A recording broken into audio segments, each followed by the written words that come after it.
Looking back from after my wife passed away from alcoholism, I realized one of the biggest red flags that she had an issue early on was her inability to regulate the amount of alcohol she was drinking.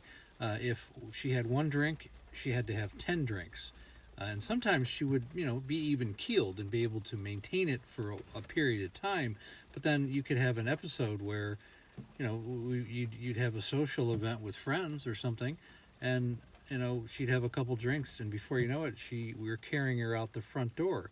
And this is a huge red flag. That seems obvious on its surface, but sometimes it's not. Now, for a family member, it may seem like it's just coming out of left field. You have a loved one who maybe drink on a regular basis, but they don't get completely crazy. And then they'll have an episode where you have a social event, maybe a family event, and they're passed out on the floor, and everyone's just like, "How did that happen? I didn't even see him drink that much, or her drink that much."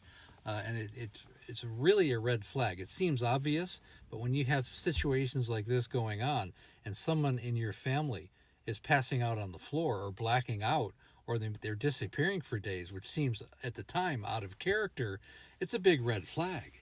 I think one of the episodes that drove my attention towards my wife not being able to regulate her alcohol was on our anniversary, kind of early on, maybe our 8th or 10th anniversary. We went out to dinner, of course, and I came home from work, and I think my wife had already had 2 or 3 glasses of wine. So we went to dinner, and when we were ordering, it took her like half hour, and she ended up drinking 2 glasses of wine before she ordered.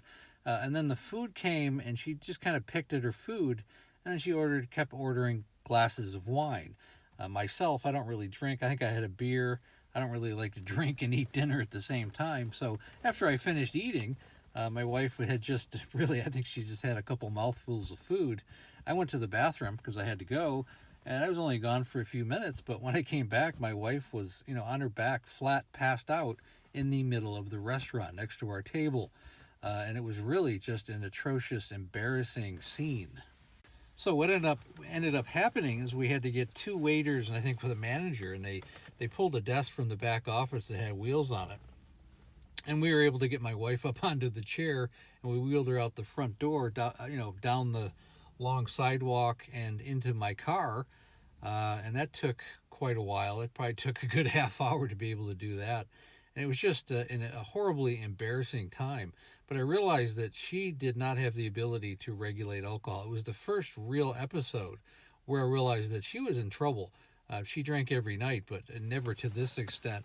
And it was an excuse because it was an anniversary, so she had no regulation. So if you have a loved one and you're noticing time and time again they either have an excuse or they have no regulation on how much alcohol they drink whenever they drink, you need to step in. As a family member, it's time for intervention. It's time to take massive action. And if you want some private coaching, private mentorship, because I've had 25 years experience in this category and I've helped thousands of alcoholics and their families, click on the link above, set up a breakthrough meeting so that we can obtain sustainable sobriety for both you and your family. And again, thanks for listening.